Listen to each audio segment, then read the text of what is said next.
안녕하세요. 사연을 부탁해입니다. 오늘의 사연을 소개하겠습니다. 그때쯤 저는 결혼을 앞두고 고민이 많았습니다.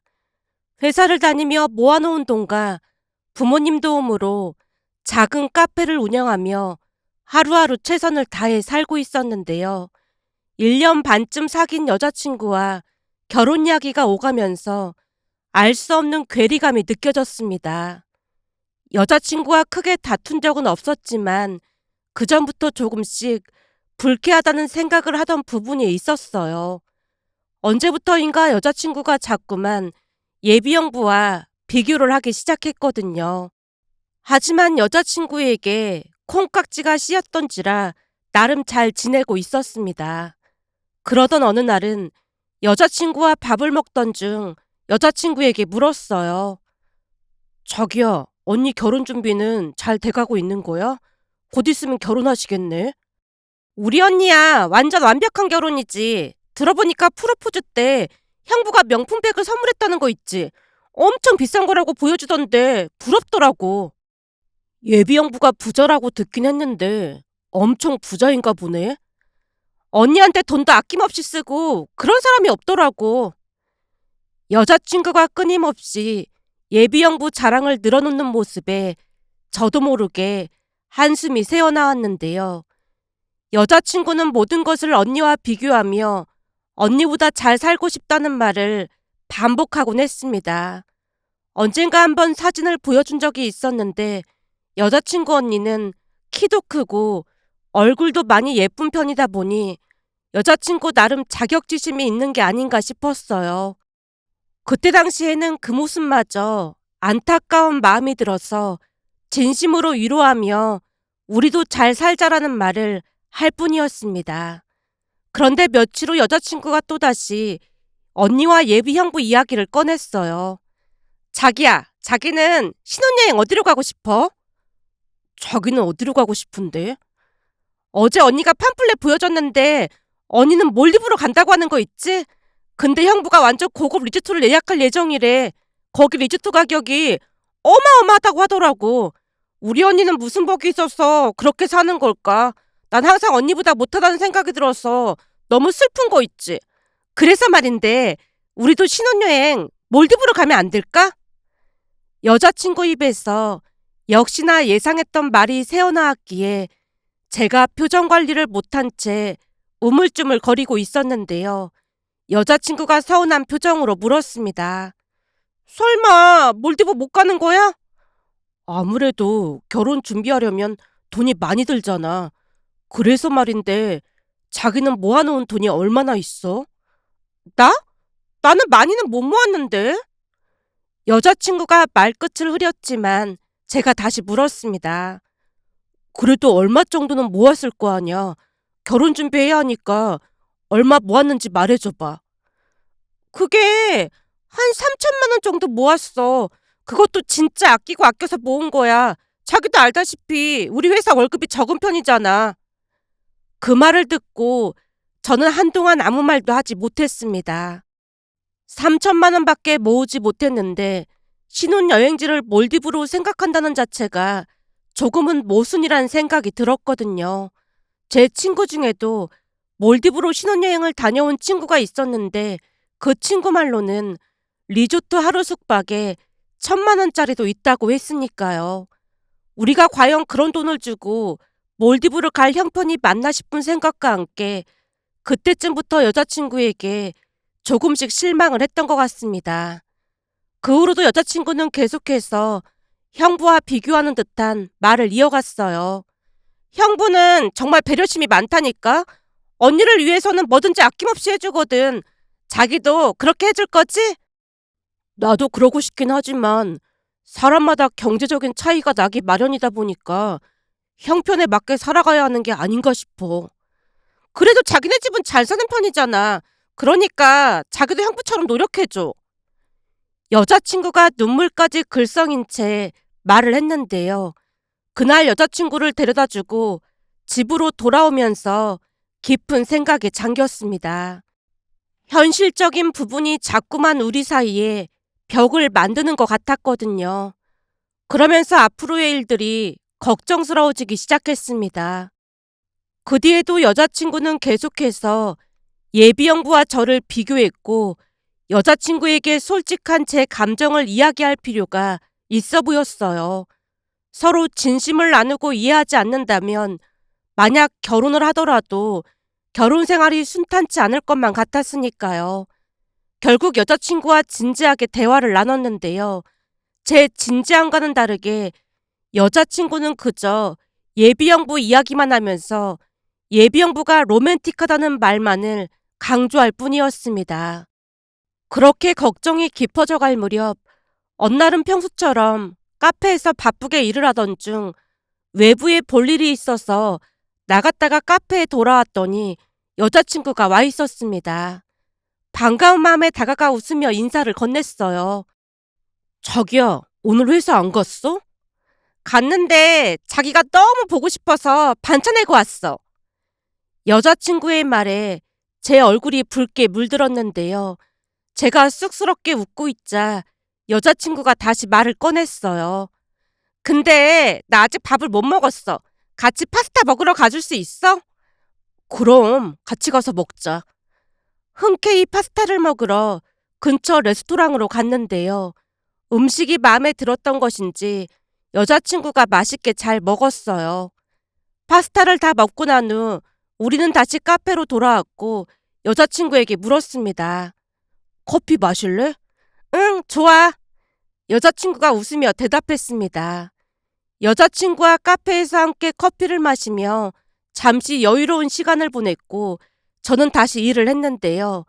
제가 바쁜 것 같아 보이자 여자친구가 말을 꺼냈어요. 자기 바빠 보이니까 나는 이만 가볼게. 오늘따라 손님이 좀 많아서 못 데려다 줄 것 같은데 어쩌지? 괜찮아. 돈 많이 번다는 증거인데 오히려 반가운 일 아니겠어? 자기가 다 먹여 살리려면 돈 많이 벌어야 하잖아. 여자친구가 장난스레 말하고 카페를 나갔는데요. 순간 옆에 있던 카페 아르바이트생 유나가 조심스레 물었어요. 사장님, 혹시 그분이랑 정말로 결혼할 생각이신 거예요? 지금 결혼 얘기 오가고 있어. 근데 그건 왜 묻는 거야? 저기, 제가 드릴 말씀이 있는데 조금 한가해지면 말씀드려도 될까요? 그래, 그럼 이따가 얘기하자. 제 말에 유나가 심각한 표정으로 고개를 끄덕였습니다. 잠시 후 조금 한가해지자 유나가 다시 말을 꺼냈어요. 사장님, 아까 드릴 말씀이 있다고 했잖아요. 사실 저는 여기서 그냥 알바비 받고 일하는 아르바이트생이잖아요. 그러다 보니 그냥 모른 척하면 그만인데요. 그동안 사장님이 이것저것 많이 챙겨주셔서 차마 그럴 수가 없었어요. 제가 아르바이트가 처음인데도 불구하고 격려도 많이 해주시고 그러셨잖아요. 여기서 일도 많이 배웠고요. 그날따라 유나가 계속해서 말을 돌리고 있는 모습에 제가 미소 지으며 입을 뗐어요. 유나야, 괜찮으니까 무슨 일이 있었는지 말해볼래? 나 없는 동안 무슨 일이 있었던 거지? 제 말에 유나가 망설이는 듯한 표정으로 말을 꺼냈어요.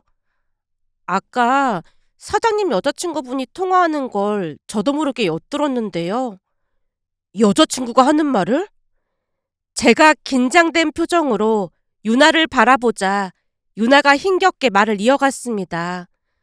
그 근처에 있던 손님이 커피랑 케이크를 드시고 그냥 가셨는데 자리가 많이 지저분했어요. 바닥에도 케이크 떨어져 있고 그랬거든요. 그래서 테이블을 닦고 바닥까지 닦고 있었는데 사장님 여자친구분이 결혼하면 회사도 그만두고 꿀 빨고 살 거라는 말을 하더라고요. 아마도 언니분이랑 통화를 하는 것 같던데 신혼여행 정보 좀 알려달라고 하면서 자기도 신혼여행을 몰디브로 갈 거라고 막 자랑도 하고 그러더라고요. 우리 엄마가 항상 결혼은 신중하게 해야 하는 거라고 했거든요. 근데 사장님 여자친구분 말투랑 모든 게 사장님이랑 전혀 어울리지도 않고 암튼 잘 생각해 보셔야 할 것 같아요. 유나는 대학을 다니던 중 아르바이트를 했음에도 나이에 비해 생각이 많이 깊었는데요. 결국 그 말을 듣는 순간 머릿속이 멍해졌습니다. 특히나 꿀 빨고 산다는 말이 머릿속을 맴돌았거든요. 많이 당황스러웠지만 단순히 유나 말만 믿을 수가 없다 보니 카페를 마감하고 난 뒤 깊은 고민에 빠졌습니다. 여자친구가 단순히 농담을 했을 거라는 생각을 하려 노력했지만 찝찝한 마음을 떨쳐낼 수 없었습니다. 그리고 그날 이후로 여자친구에 대한 제 마음속 신뢰는 조금씩 금이 가기 시작했어요. 유나를 지켜본 결과 거짓말을 할 사람은 아니었으니까요. 하지만 그 뒤 상황은 생각보다 더 복잡하게 흘러갔습니다. 어느 날은 가족 외식을 하던 중 엄마가 말을 꺼냈어요. 현지랑은 결혼 얘기 잘 돼가고 있는 거야? 언니가 결혼하면 곧이어 결혼하고 싶다고 했다면서. 언니가 몇 달 후에 결혼하니까 우리는 내년쯤 결혼하면 될 것 같아요. 아버지랑 상의해봤는데 니들 결혼할 때 우리가 한 3억 정도 보태줄 수 있을 것 같아. 카페 오픈할 때도 도와주셨는데 제가 알아서 할게요. 부모님께 죄송한 마음이 들어서 거절했지만 엄마가 다시 말을 꺼냈습니다. 요즘 전셋값도 만만치 않다고 해서 도와주는 거야. 누나 결혼할 때도 똑같이 보태주기로 했으니까 집 알아볼 때 참고하라는 말이야. 엄마 아버지 감사합니다. 조만간 현지 한번 인사시킬게요. 부담스럽게 하지는 말고 결혼 확정되면 그때나 데리고 와. 엄마 말에 제가 미소 지으며 고개를 끄덕였습니다. 다음날 여자친구를 만나서 기쁜 마음으로 말을 꺼냈어요. 자기야, 우리 결혼할 때 부모님이 3억 도와주시겠대. 그러니까 전세 정도는 무리하지 않고 들어갈 수 있을 것 같아. 제가 기쁜 마음으로 엄마 말을 전했는데요. 기뻐할 줄 알았던 여자친구의 반응이 예상 밖이었습니다. 자기야, 지금 뭐라고 했어? 3억을 도와주시겠다고 했다고? 맞아, 3억 도와주시겠대. 그럼 자기가 모은 돈까지 합해서 전세밖에 못 들어가는 거야? 요즘 집값이 어마어마해서 그 정도만 해도 일단은 한시름 놓은 건데 전세밖에라니. 여자친구 반응에 서운한 마음이 들어서 제가 얼굴을 붉히고 말았는데요. 순간 여자친구가 아무 말 없이 휴대폰을 들더니 곧장 아파트 매물 앱을 열고는 10억이 넘는 아파트를 보여주며 말했어요. 자기야, 난 여기서 살고 싶어. 언니한테 들어보니까 여기가 학군도 좋고 교통도 그렇고 위치가 기가 막히게 좋다고 하더라고. 형부는 이미 여기에 집을 샀거든. 그러니까 우리도 여기서 살면 안 될까? 여기서 살게 되면 언니들랑 가깝게 지내고 좋잖아. 아무리 생각해봐도 너무 무리라는 생각만 들었기에 잠시 말을 잃을 수밖에 없었는데요. 여자친구가 다시 졸라댔습니다. 자기야, 나 여기서 살고 싶단 말이야. 아무리 그래도 거긴 무리야. 10억도 넘는 아파트를 내가 어떻게 사겠어. 나중에 돈 벌어서 살 테니까 우선은 전세로 들어가서 살다가 다시 이사하자.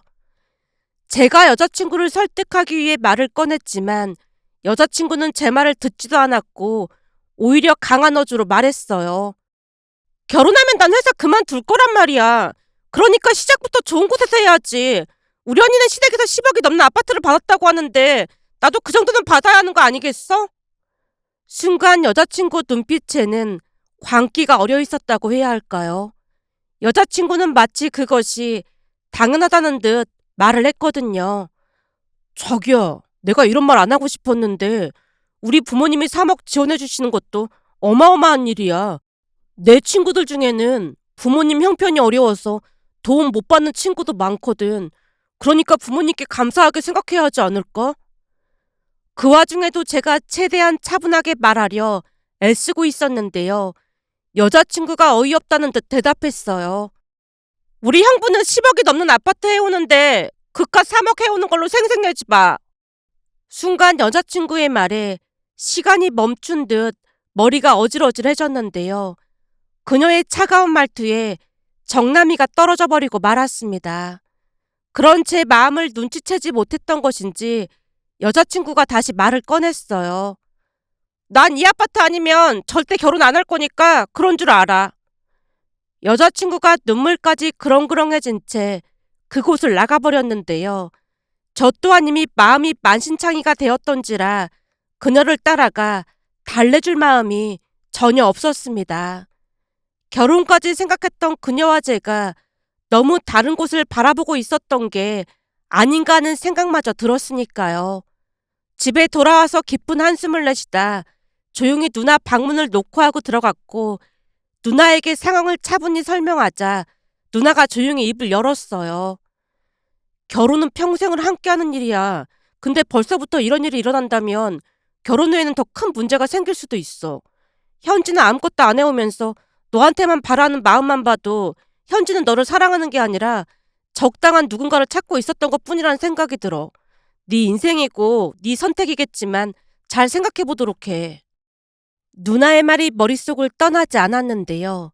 그 모든 것을 감당할 만큼 여자친구를 사랑하고 있다는 확신이 들지 않았거든요. 그녀와 함께 있으면 행복하다는 생각보다는 점점 더 작아져가는 느낌이 들 뿐이었으니까요. 그렇게 며칠이나 지났을까요? 결국 저는 여자친구와 헤어지기로 결심했습니다. 앞으로도 그 형부라는 사람과 계속해서 비교당할 게 분명했고 그 사람만큼 해줄 자신이 없었거든요. 며칠 후 여자친구를 만나서 헤어지자고 통보했어요. 현지야, 그동안 곰곰이 생각해봤는데 내 그릇이 작아서 널 감당할 수 없을 것 같아. 그러니까 니네 형부 같은 사람 만나서 잘 살길 바랄게. 지금 나랑 헤어지자고 통보하는 거야? 나는 10억이 넘는 집을 해갈 자신도 없고 앞으로도 네가 원하는 대로 해줄 자신이 없어. 그러니까 헤어지는 게 맞는 것 같아. 제가 통보하듯 말을 하자 여자친구 얼굴이 울그락불그락해지면서 알았다고 받아들였고 자리에서 일어나 나갔습니다. 그때는 너무나 쉽게 이별을 받아들여서 고맙다는 생각마저 들었기에 안도의 한숨을 내쉬고 있었는데요. 다음 날이 되자 그녀가 카페로 찾아와서 울고불고 난리를 쳤어요. 자기야, 자기가 나한테 어떻게 이럴 수가 있어. 집 때문이라면 그냥 전세로 시작할 테니까 헤어지자는 말만 하지 마. 집 때문이 아니야. 난 이미 마음 떠났으니까 다시는 찾아오지 마. 제가 단호하게 말했지만 전 여친이 울며불며 매달렸는데요. 그렇게라도 끊어내지 않으면 안 된다는 생각이 들었기에 돌처럼 굳은 표정으로 전 여친에게 경고했어요. 여기는 내 사업장인데 계속 소란 피우면 경찰 부를 수밖에 없어. 그러니까 조용히 나가줘. 경찰이라는 말에 전 여친이 눈물을 훔치고 눈치를 보며 카페를 나갔는데요. 나가서도 한동안 밖에서 카페 안을 노려보고 있었습니다. 그렇게 한참을 있다가 전 여친이 돌아갔고 그 뒤 며칠 동안은 조용했기에 나름 평정심을 유지하려 노력하며 지냈어요. 그러던 어느 날은 여느 날과 다름없이 카페에서 일하고 있었는데요. 누군가 제 가까이로 다가왔고 언뜻 어디선가 본 듯한 사람이 서 있었습니다. 제가 그를 잠시 바라보고 있자 그가 입을 뗐어요. 현지, 그러니까 예비 처제라고 해야겠네요. 예비 처제 말로는 성준 씨한테 제 사진을 보여줬다고 하던데 혹시 저 알아보시겠어요? 그의 말을 듣고서야 그가 전 여친의 예비 형부라는 것을 알 수 있었는데요. 순간 그가 나를 왜 찾아왔을까 잔뜩 긴장을 한 채 그를 바라봤고 그가 잠시만 이야기를 나누고 싶다고 했습니다. 그냥 돌아가라고 말을 꺼내려고 하던 순간 그가 다시 입을 뗐어요. 성준 씨한테 물어볼 게 있어서 왔어요. 저한테도 아주 중요한 일이라서요. 무슨 일인데 그러시죠? 제가 의아한 표정으로 물으며 그와 함께 구석에 자리를 잡고 앉았습니다. 그가 잠시 저를 바라보더니 조용히 말했어요. 제가 여기 온 이유는 현지가 지금 성준 씨랑 헤어졌다면서 식음을 전폐하고 있거든요. 현지 얘기하실 거면 저는 더 이상 할 얘기 없으니까 이만 일어나 보겠습니다. 제가 곧장 자리에서 일어나자 그가 제 팔을 잡고 다급하게 말했어요. 저기 방금 전에도 말했듯이 현지 때문이 아닙니다. 그러니까 잠시만 얘기 좀 하시죠. 그럼 왜 오신 거죠? 분명히 말하지만 저는 현지랑 다시 만날 생각 조금도 없습니다. 이미 정이 떨어졌거든요. 저기 사실은 저도 그 문제 때문에 확인해 보려고 왔습니다. 이상하게 민지, 그러니까 현지 언니한테 저도 정이 떨어지고 있어서요. 그게 무슨 말씀이세요? 사실은 현지한테 제가 성준 씨를 만나서 잘 이야기해 보겠다고 하면서 카페 위치를 알아냈어요. 근데 저는 그것 때문에 온 게 아니고 현지랑 왜 헤어지는지 알고 싶어서요. 그의 말에 그동안 있었던 일을 사실대로 말해줬는데요. 그의 표정에서 제가 느꼈던 그 괴리감 같은 것이 느껴졌습니다. 지레 짐작해보건대 그도 결혼을 망설이고 있다는 확신이 들었어요. 결국 저는 그동안 있었던 모든 일들을 말해줬고 전 여친의 속물근성에 정이 떨어져서 헤어지게 됐다는 말도 잊지 않았어요. 제 말에 그가 잠시 저를 바라보더니 입을 뗐습니다. 역시 제 예상이 맞았네요. 자매라 그런지 하는 짓도 참 똑같네요. 사실 저도 그 부분 때문에 내내 헷갈렸거든요. 다만 차이가 있다면 언니는 머리가 조금 더 좋아서 불려우처럼 교묘하게 행동했던 거고 동생은 머리가 나빠서 일찍 들통이 났던 거네요. 사실 제 여자친구가 우리 부모님한테도 엄청 잘했거든요. 주말에 음식을 만들어서 부모님께 가져다 드리기도 하고 명절 때도 오지 말라고 했지만 굳이 와서 음식 만드는 걸 도와드리기도 했어요. 부모님한테 워낙 잘하다 보니까 많이 타협하고 있었는데 그러면서 점점 요구가 많아져서 요즘 고민이 많았거든요. 근데 청첩장도 다 나왔고 여기저기서 결혼하는 거 다 알다 보니 어떻게 해야 하나 고민 중에 있었는데 여친의 요구가 날이 갈수록 더 심해져 가서 잠도 못 자고 있던 와중에 현지가 헤어졌다는 말을 듣고 그쪽이랑 이야기를 나눠보고 싶었습니다. 근데 제가 생각했던 게 맞다는 생각이 드네요. 성준 씨 덕분에 모든 게 확실해졌어요. 그가 긴 한숨을 내쉬고 있는 모습에 제가 당황한 표정으로 물었습니다. 저기 모든 게 확실해졌다니요? 저도 성준 씨처럼 파혼하려고요. 네?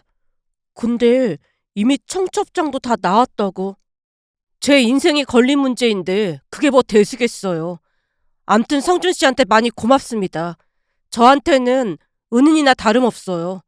시간이 지날수록 찜찜한 마음이 컸는데 이제야 확실해졌어요. 나중에 제가 밥 한번 사겠습니다.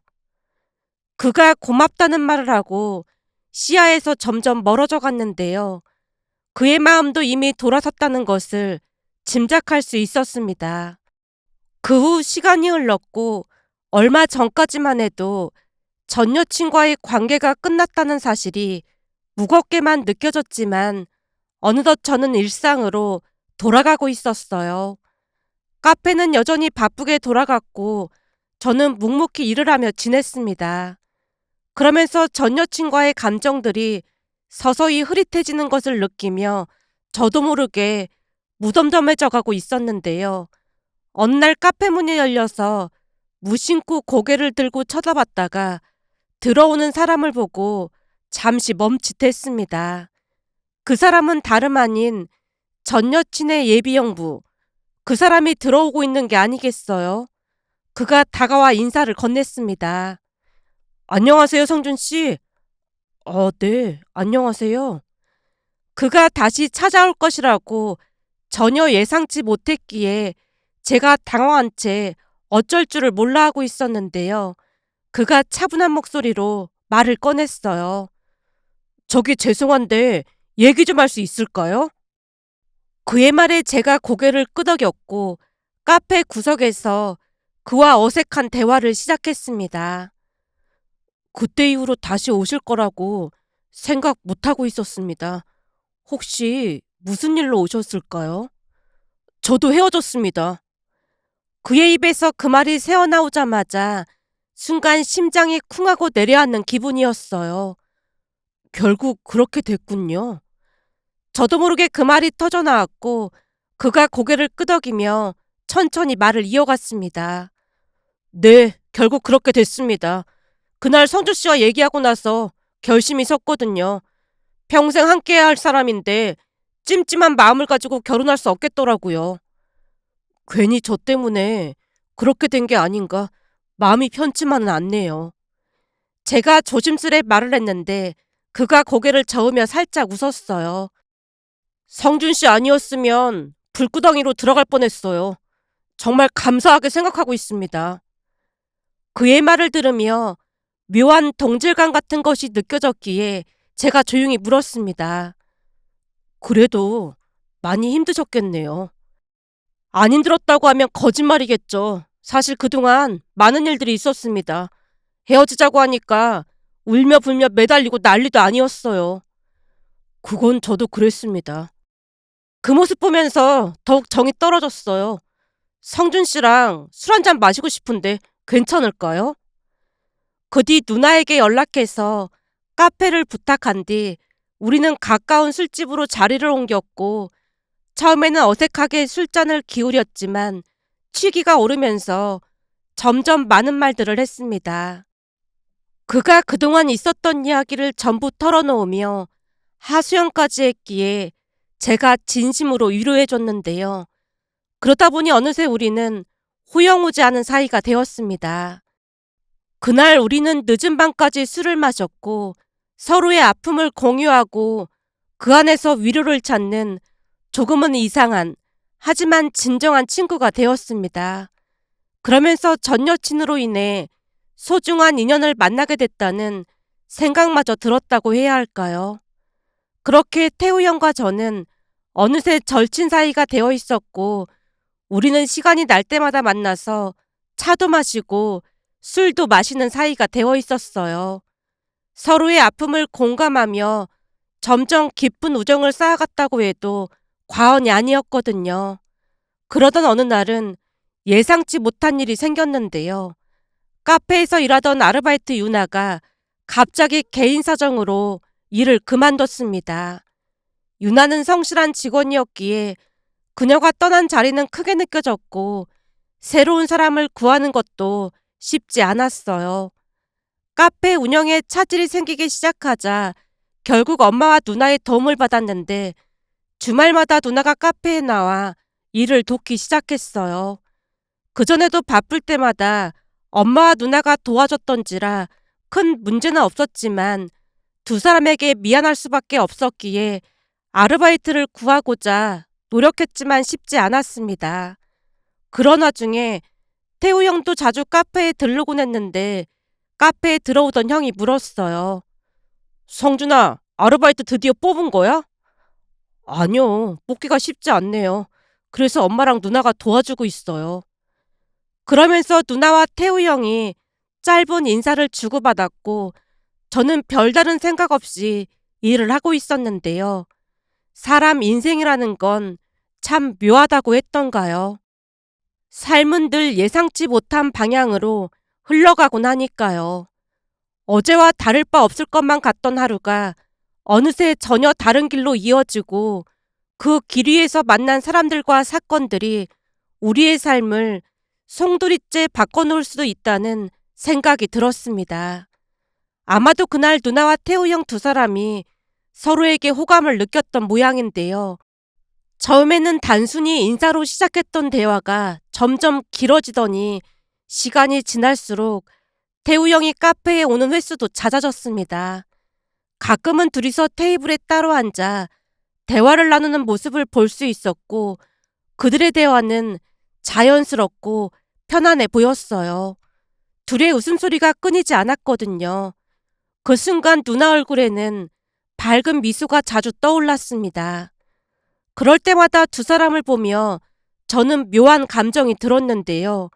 왠지 둘이 결혼할 것만 같은 생각이 들었습니다. 그리고 정말로 둘은 얼마 뒤 연인 사이가 되었습니다. 그 뒤 사귄 지 1년이 지나갈 무렵 결국 결혼까지 하게 되었고요. 저는 두 사람을 진심으로 축하해 주었는데요. 사람 인연이라는 것이 참 신기하다는 생각이 들었습니다. 그러면서 삶은 늘 예기치 못한 방향으로 흘러간다는 생각과 함께 과연 제 삶은 저를 어디로 데리고 갈 것인가 하는 기대를 하며 세상에 이런 사연도 있을까 싶어 이렇게 글 남겨봅니다. 오늘의 사연은 여기까지였습니다. 즐겁게 보셨다면 구독, 좋아요 부탁드립니다. 고맙습니다.